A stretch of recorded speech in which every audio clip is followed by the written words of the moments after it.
إن الحمد لله نحمده ونستعينه ونستغفره ونعوذ بالله من شرور أنفسنا ومن سيئات أعمالنا من يهده الله فلا مضل له ومن يضلله فلا هادي له وأشهد أن لا إله إلا الله وحده لا شريك له وأشهد أن محمدًا عبده ورسوله يا أيها الذين آمنوا اتقوا الله حق تقاته ولا تموتن إلا وأنتم مسلمون يا أيها الناس اتقوا ربكم الذي خلقكم من نفس واحدة وخلق منها زوجها وبث منهما رجالا كثيرا ونساء واتقوا الله الذي تساءلون به والأرحام إن الله كان عليكم رقيبا يا أيها الذين آمنوا اتقوا الله وقولوا قولا سديدا يصلح لكم أعمالكم ويغفر لكم ذنوبكم ومن يطع الله ورسوله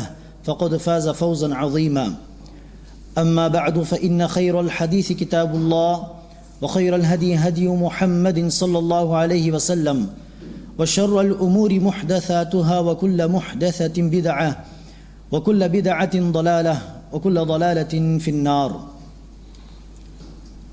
قال الله عز وجل وما الحياة الدنيا إلا متاع الغرور கண்ணியத்திற்குரிய சகோதரர்களே, அல்லாஹ்வின் மாபெரும் கிருபையினால் பல நாட்களுக்கு பிறகு, மாறாக பல மாதங்களுக்கு பிறகு மறுபடியும் பள்ளிவாசல்களில் ஜமாத் தொழுகை நடத்தக்கூடிய, ஜும்மா தொழுகை நடத்தக்கூடிய வாய்ப்பினை அல்லாஹ் நமக்கு வழங்கியிருக்கிறான். பலருக்கு மறுபடியும் இந்த வாய்ப்பு கிடைப்பதற்கு முன்பே இறந்தும் இருக்கிறார்கள். ஆனால் அல்லாஹ் நமக்கு மறுபடியும் இந்த வாய்ப்பை தந்திருக்கிறான்.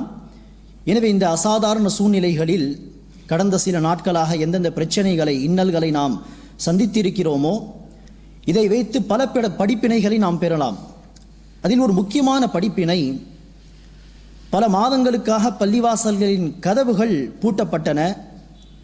பள்ளிவாசலுக்கு சென்று ஜமாத் தொழுகை தொழ முடியாத ஒரு சூழ்நிலை. இதில் முஸ்லிம்கள் எல்லோரும் கவலைப்பட்டிருப்பார்கள். எந்த அளவிற்கு என்று சொன்னால், தொழுகை விஷயத்திலே பேணுதல் இல்லாத முஸ்லிம்களும் கவலைப்பட்டார்கள். இத்தனை நாட்களுக்கா பள்ளிவாசல்கள் பூட்டப்பட்டிருக்கின்றன என்று. ஆனால் கணித்திற்குரியவர்களை, இந்த கவலைக்கு பிறகு மறுபடியும் தொழக்கூடிய வாய்ப்பு நமக்கு கிடைத்திருக்கிறது, பலருக்கு கிடைத்திருக்கிறது. ஆனால் ஒரு நாள் வரும், ஒரு நிமிடம் வரும், அந்த நிமிடத்திற்கு பிறகு நிரந்தரமாக பள்ளிவாசலின் கதவுகள் ஒரு மனிதனுக்காக பூட்டப்படும். அந்த நிமிடத்திற்கு பிறகு ஒரு ஜமாத் தொழுகை கூட அவனால் தொழ முடியாது. பள்ளிவாசல்களின் கதவுகள் மட்டுமே அல்ல, மாறாக தொழுகை என்கிற அந்த இபாதத்தின் கதவுகளே பூட்டப்படும். அந்த நிமிடத்திற்கு பிறகு ஒரு தொழுகை கூட அவனால் தொழ முடியாது. தொழுகை மாத்திரமல்ல, ஜகாத், சதகாத்துகள், திக்ர் செய்வது, திலாவத்து செய்வது, துவா செய்வது என்று அனைத்து வகையான வணக்க வழிபாடுகளின் கதவுகள் பூட்டப்படும். அதற்கு பிறகு அமல் செய்யக்கூடிய வாய்ப்பே இல்லை. அந்த நேரம் கூலியை பெறக்கூடிய நேரமாக இருக்குமே தவிர அமல் செய்யக்கூடிய நேரமாக இருக்காது.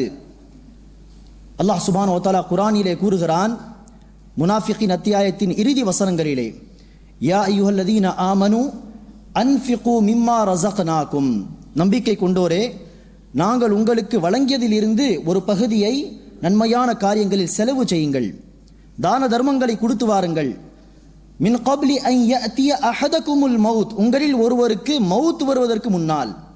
ஏனெனில் மௌத் வந்துவிட்டால், அந்த நேரம் வந்துவிட்டால் அவன் புலம்புவான், கதறி அழுவான், சொல்வான், ரப்பி லௌலா அஹர்தனி இலா அஜலின் கரீப், இறைவா ஒரு சின்ன அவகாசத்தை எனக்கு தந்துவிடு.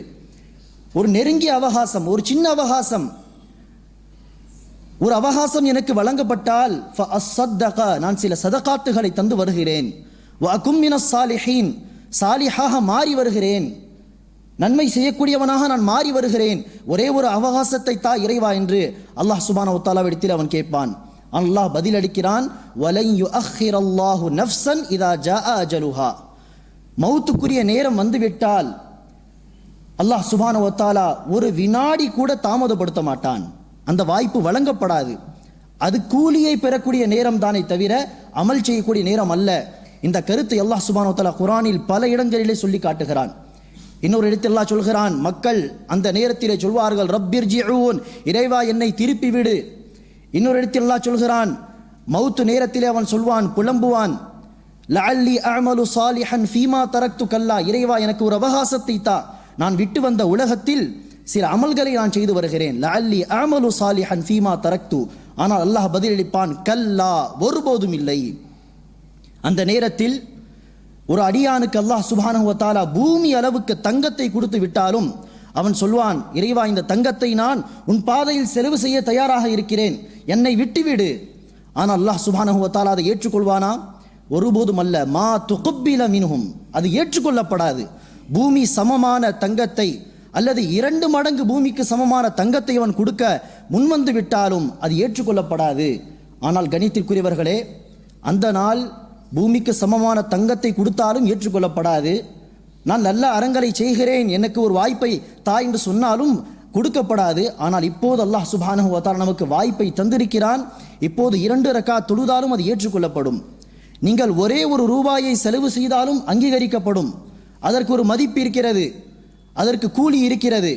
எனவே அல்லாஹ் சுப்ஹானஹு வ தஆலா நம் மீது ஏராளமான விஷயங்களை கடமையாக்கவில்லை. மாறாக ஒரு நாள் அல்லாஹ் சுப்ஹானஹு வ தஆலா நம்ம மீது கடமையாக்கிய தொழுகைகள் எத்தனை? 5 வேளை தொழுகை. ஒவ்வொரு தொழுகைக்கு 10 நிமிடங்கள் 15 நிமிடங்கள் என்று ஒதுக்கிவிட்டாலும் 1 மணி நேரம் 1.5 மணி நேரம் ஒதுக்கினால் கடமையை நிறைவேற்றி விடலாம். அல்லாஹ்வுக்கு பிடித்த தொழுகைகள் ஏராளமாக இருக்கிறது. ஒரு நாளிலே அல்லாஹ்வுக்கு பிடித்த சுன்னத்தை மோக்கதா என்கிற 12 ரகாத்துகள், துஹா தொழுகை, அதே தொழுகையை ஃபஜருக்கு பிறகு அப்படியே உட்கார்ந்து தொழுவது, அல்லது அசருக்கு முன்பு 4 ரக்காத் தொழுகை, மகரிபுக்கு முன்பு 2 ரக்காத் தொழுகை, துஹருக்கு பிறகு 2 ரக்காத் சுன்னத்தை முஅக்கதா போக மறுபடியும் 2 ரக்காத் தொழுவது ரசூலுடைய சுன்னத்தாக இருக்கிறது. இஷாவுக்கு பிறகு 4 ரக்காத் தொழுகை வலியுறுத்தப்பட்டது. இப்படி ஏராளமான தொழுகைகள் அல்லாஹ்வுக்கு பிடிக்கும் ஒரு நாளிலே. ஆனால் அனைத்தையும் அல்லாஹ் நம் மீது கடமையாக்கி விட்டானா? அத்தனை தொழுகைகள் அல்லாஹ்வுக்கு பிடிக்கும், இருந்தாலும் அல்லாஹ் அனைத்து தொழுகை நம் மீது கடமையாக்கவில்லை. மாறாக மனிதருடைய சக்திக்கு ஏற்ப 5 வேளை தொழுகையை தான் கடமையாக்கி இருக்கிறான். இதை தான் தொழும்படி அல்லாஹ் சுப்ஹானஹு வ தஆலா சொல்கிறான். அல்லாஹ் நமக்கு வழங்கிய செல்வத்திலிருந்து ஒரு சின்ன பகுதியை தான் கொடுக்கும்படி அல்லாஹ் சுப்ஹானஹு வ தஆலா கேட்கிறான். அந்த நாளில் பூமி அளவுக்கு தங்கத்தை கொடுத்தாலும் ஏற்றுக்கொள்ளப்படாது. ஆனால் இன்று 1 ரூபாய் நீங்கள் தர்மம் செய்தாலும் ஏற்றுக்கொள்ளப்படும். அதை தான் அல்லாஹ் கொடுக்க சொல்கிறான். உறவுகளை பேணி வாழும்படி அல்லாஹ் சொல்கிறான். அதுவும் யாருக்காக? நமக்காக தான். உறவுகளை துண்டித்து வாழ்ந்தால் நமக்கு தான் பிரச்சனை, நமக்கு தான் டென்ஷன். யாரையெல்லாம் நாம் பகைத்து வாழ்கிறோமோ அவன் என்னை பற்றி என்ன பேசுகிறானோ, அவன் என்ன சூழ்ச்சி செய்கிறானோ, இப்படியே யோசித்துக் கொண்டிருப்போம். ஆனால் உறவுகளை பேணி வாழ்ந்தால் எந்த ஒரு டென்ஷனும் இல்லை, சந்தோஷமாக வாழலாம். எனவே உறவுகளை பேணி வாழும்படி தான் அல்லாஹ் சொல்கிறான். துவா கேட்கும்படி சொல்கிறான். அதுவும் நமக்காக தானே, நம்முடைய தேவைகளை தான் அல்லாஹ்விடத்தில் சொல்லி நாம் பிரார்த்தனை செய்கிறோம். எனவே கண்ணியத்திற்குரியவர்களே, அல்லாஹ் சுப்ஹானஹு வ தஆலா நம் மீது கடமையாக்கிய விஷயங்களை நமக்கு இப்போது அல்லாஹ் வழங்கிய இந்த கால அவகாசத்தை கொண்டு, அல்லாஹ் நமக்கு கொடுத்த நேரத்தை கொண்டு மறுமை வாழ்க்கைக்கான ஏற்பாடுகளில் நாம் ஈடுபட வேண்டும். அல்லாஹ் சுப்ஹானஹு வ தஆலா கூறுகிறான் ஹஷர் அத்தியாயத்திலே, யா அய்யுஹல்லதீன ஆமனு தகுல்லாஹ் வல் தன்துர் நஃப்சும் மா கத்தமத் லிகதின் வத்தகுல்லாஹ், நம்பிக்கை கொண்டு வரை அல்லாஹ்வை அஞ்சிக் கொள்ளுங்கள், மேலும் ஒவ்வொரு ஆன்மாவும் நாளை மறுமை நாளைக்காக என்ன தயார் செய்திருக்கிறார்கள் என்பதை யோசித்து பார்க்கட்டும், சிந்தித்து பார்க்கட்டும் என்று சொல்லி மறுபடியும் அல்லாஹ் சொல்கிறான், அல்லாஹ்வை அஞ்சிக் கொள்ளுங்கள். எனவே கணித்திற்குரியவர்களே, நாளை மறுமைக்கான ஏற்பாடை நாம் என்ன செய்திருக்கிறோம் என்பதை சிந்தித்து பார்க்க நாம் கடமைப்பட்டிருக்கிறோம். ஒரு சஹாபி ரசூலிடத்தில் வருகிறார், வந்து கேட்கிறார்கள், யா ரசூலல்லாஹ் மத்தஸ்ஸாஅ, மறுமையினால் எப்போது வரும்? தொழுகை நேரமாக இருந்தது. ரசூல் அவர்கள் பதில் சொல்லாமலே இகாமத் சொல்லப்பட்டது. ஜமாத் தொழுகை ரசூல் அவர்கள் நடத்தினார்கள். சலாம் கொடுத்த பிறகு ரசூல் அவர்கள் கேட்டார்கள், மனிசாயில், கேள்வி கேட்டவர் எங்கே? அந்த சஹாபி சொன்னார்கள், ரசூல், யா ரசூலல்லாஹ் நான் தான். மறுமையினால் எப்போது வரும் என்று கேட்டேன். ரசூல் அவர்கள் மறுமையினால் எப்போது வரும் என்கிற கேள்விக்கு பதில் தரவில்லை, ரசூலுக்கு தெரியாது. பிறகு ரசூல் அவர்கள் சொன்னார்கள், மாதா அஅதத்தலஹா, மறுமையினால் எப்போது வரும் அதை விடுங்கள், அது நிச்சயமாக வந்தே தீரும், மறுமையினால் வந்தே தீரும், மரணம் வந்தே தீரும். ஆனால் நீங்கள் அதை பற்றி யோசிக்க கூடாது, எப்போது வரும். மாறாக மாதா அஅதத்தலஹா, அதற்கு நீங்கள் என்ன தயார் செய்திருக்கிறீர்கள், என்ன ஏற்பாடுகளை செய்திருக்கிறீர்கள், அந்த கேள்விக்கான பதிலை நீங்கள் தேடுங்கள் என்று ரசூல் ஸல்லல்லாஹு அலைஹி வஸல்லம் அவர்கள் சரியான கேள்வியின் பக்கம் அந்த சஹாபியை திருப்பினார்கள். எனவே கண்ணியத்திற்குரியவர்களே, அந்த மறுமை வாழ்க்கைக்கான ஏற்பாடுகளை நாம் செய்கிறோமா என்பதை நாம் யோசித்து பார்க்க வேண்டும். அல்லாஹ் சுப்ஹானஹு வ தஆலா கஹஃப் அத்தியாயத்தின் இறுதி வசனத்திலே, கடைசி வசனத்திலே சொல்கிறான், வமன் கான யர்ஜூ லிகாஅ ரப்பிஹி, யாரெல்லாம் அல்லாஹ்வை சந்திக்க போகிறேன் என்கிற விஷயத்திலே நம்பிக்கை வைத்திருக்கிறாரோ, ஒரு நாள் வரும், அந்த நாள் இறைவனை நான் சந்திக்க வேண்டும், கேள்வி கணக்கு இருக்கிறது என்று யாரெல்லாம் நம்பிக்கை கொள்கிறார்களோ அவர்கள் என்ன செய்யட்டும், ஃபல்யஅமல் அமலன் சாலிஹா, சாலிஹான அமல்களை அவர்கள் செய்யட்டும். எனவே கணித்திற்குரியவர்களே, அத்தகைய ஏற்பாடுகளை நாம் செய்கிறோமா என்பதை யோசித்து பார்க்க வேண்டும். ஆனால் பல முஸ்லிம்களுடைய நிலைமை என்ன? நிச்சயமாக எல்லோரும் தவறு செய்யக்கூடியவர்கள் தான். நானும் தவறு செய்யக்கூடியவர், நீங்களும் தவறு செய்யக்கூடியவர்கள். ஆனால் திருந்துவதற்கான ஒரு நேரத்தை நாம் நிர்ணயிக்க வேண்டும். இத்தனை நாட்கள் போதும், இதற்கு பிறகு நான் தீர்ந்து வாழ வேண்டும், மறுமைக்காக வாழ வேண்டும். ஆனால் பல முஸ்லிம்களுடைய நிலைப்பாடு என்ன? இன்று மறுமை வாழ்க்கையை மறந்தவர்களாக தான் வாழ்கிறார்கள். மறுமை வாழ்க்கையை நம்பிக்கை கொள்ளாத ஒருவன் மறுமைக்கான ஏற்பாடை செய்யாமல் உலகம் உலகம் என்று வாழ்ந்தால் அது ஆச்சரியத்திற்குரிய விஷயம் அல்ல. ஆனால் மறுமை வாழ்க்கை ஒன்று இருக்கிறது, கேள்வி கணக்கு இருக்கிறது என்றெல்லாம் நம்பிக்கை கொண்ட நாங்களும் அப்படி வாழ்ந்தோம் என்று சொன்னால் இதுதான் மிகப்பெரிய ஆச்சரியத்தை தரக்கூடிய ஒரு விஷயமாகும், துக்கத்தை தரக்கூடிய ஒரு விஷயமாகும். எனவே கணித்திற்குரியவர்களே, இந்த உலக வாழ்க்கையின் யதார்த்தத்தை புரிந்து மறுமை வாழ்க்கைக்கான ஏற்பாடுகளை நாம் செய்ய வேண்டும். இந்த உலக வாழ்க்கை எத்தகையது? அல்லாஹ் சொல்கிறான், ஒமல் ஹயாத்து துன்யா இல்லா மத்தாஉல் குரூர். இந்த உலக வாழ்க்கை ஏமாற்றத்தை தரக்கூடிய ஒரு பொருள் தானே தவிர வேறில்லை. இது நம்ம ஏமாற்றக்கூடியது.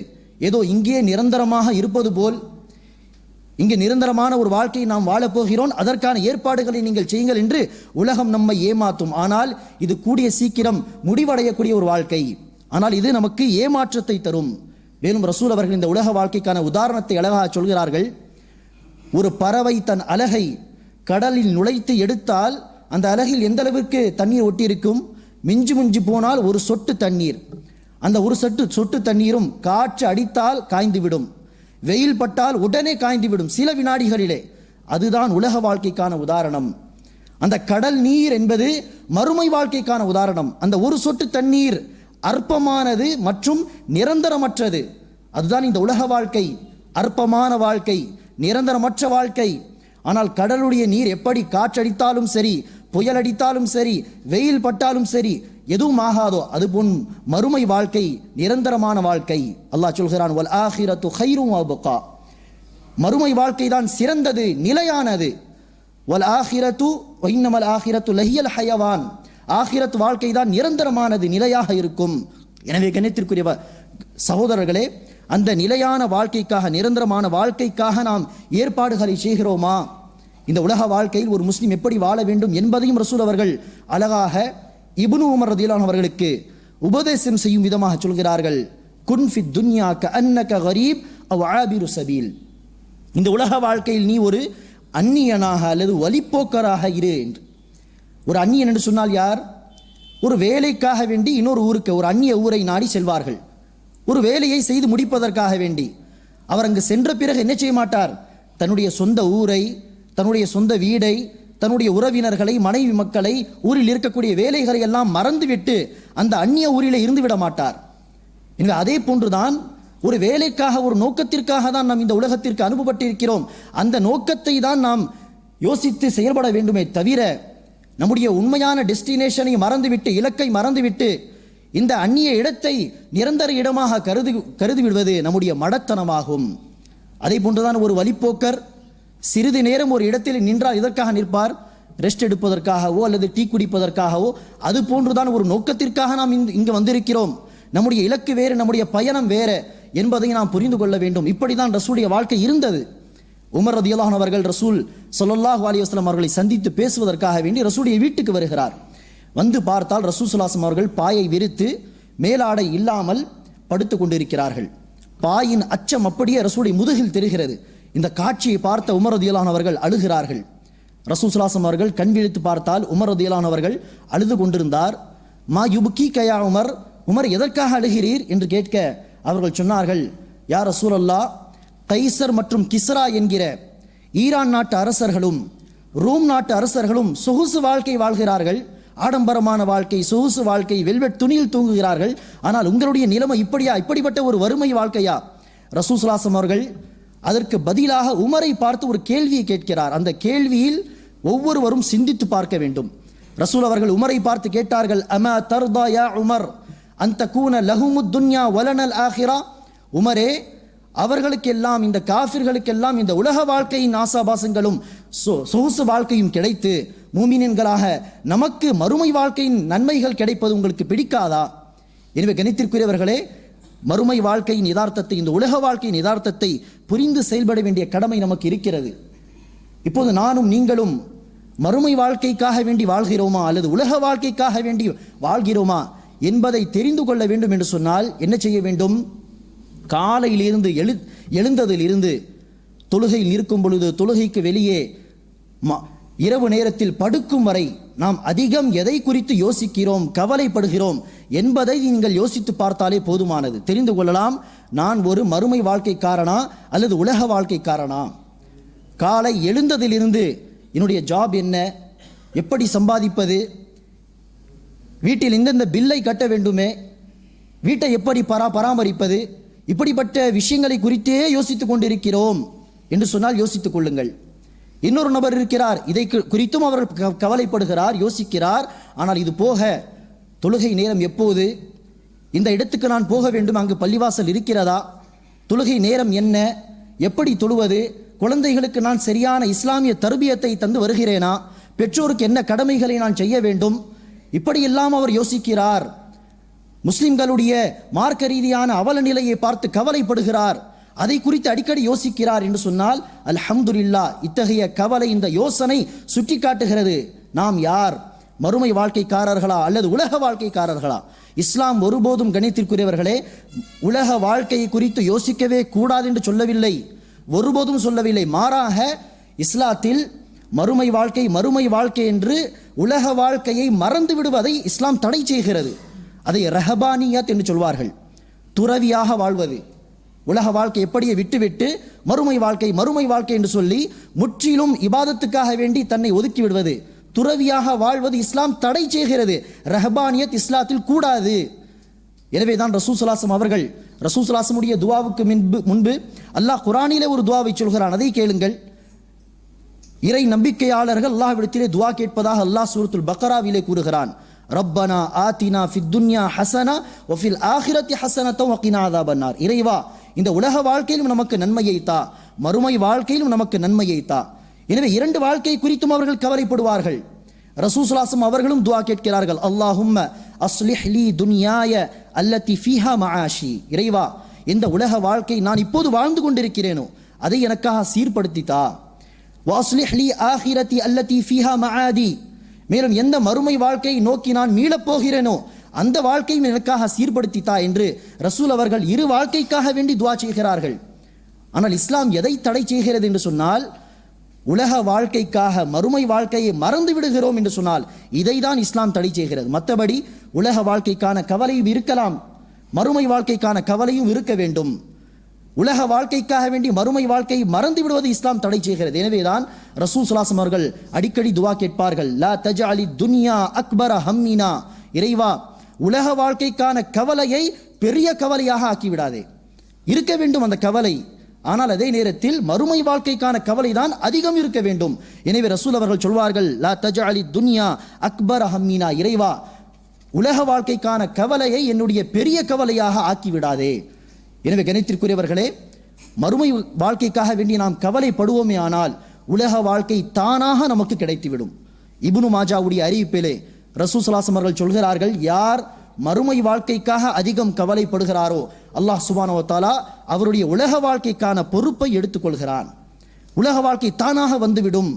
எனவே கணித்திற்குரியவர்களே, மறுமை வாழ்க்கை தான் நம்முடைய இலக்கு என்பதை மறந்து விடாமல் செயல்பட வேண்டும். நபிமார்கள், சஹாபா பெருமக்களுடைய வாழ்க்கை இப்படிதான் இருந்தது.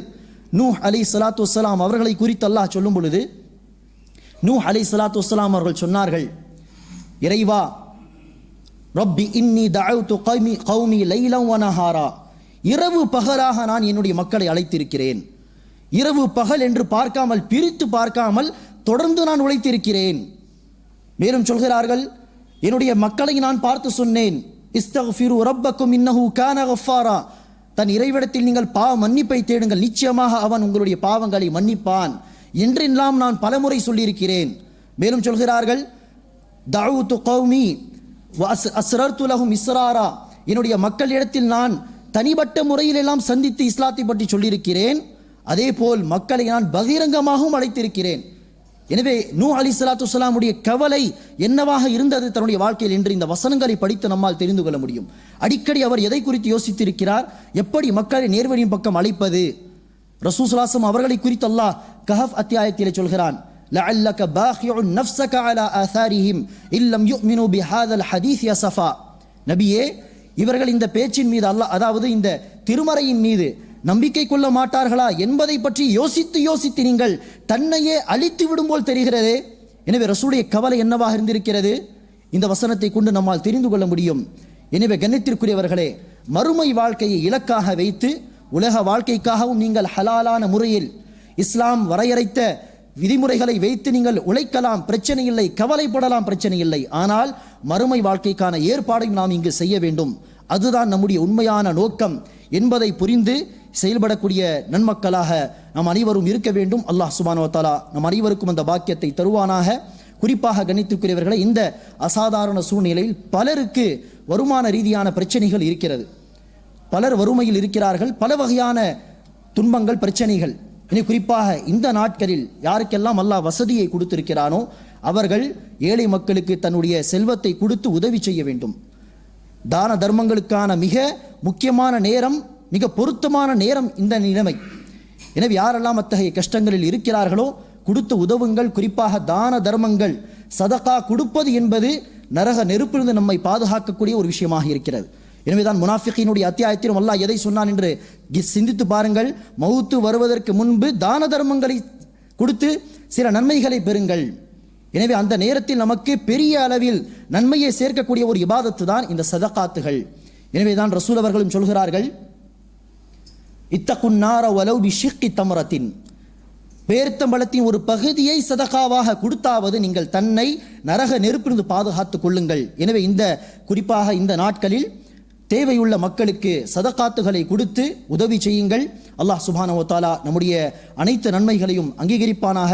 மேன்மேலும் அதிக நன்மைகளை செய்யக்கூடிய பாக்கியத்தை தருவானாக. ஆமீன். أقول قولي هذا واستغفر الله لي ولكم ولسائر المسلمين من كل ذنب واستغفروه إنه هو الغفور الرحيم.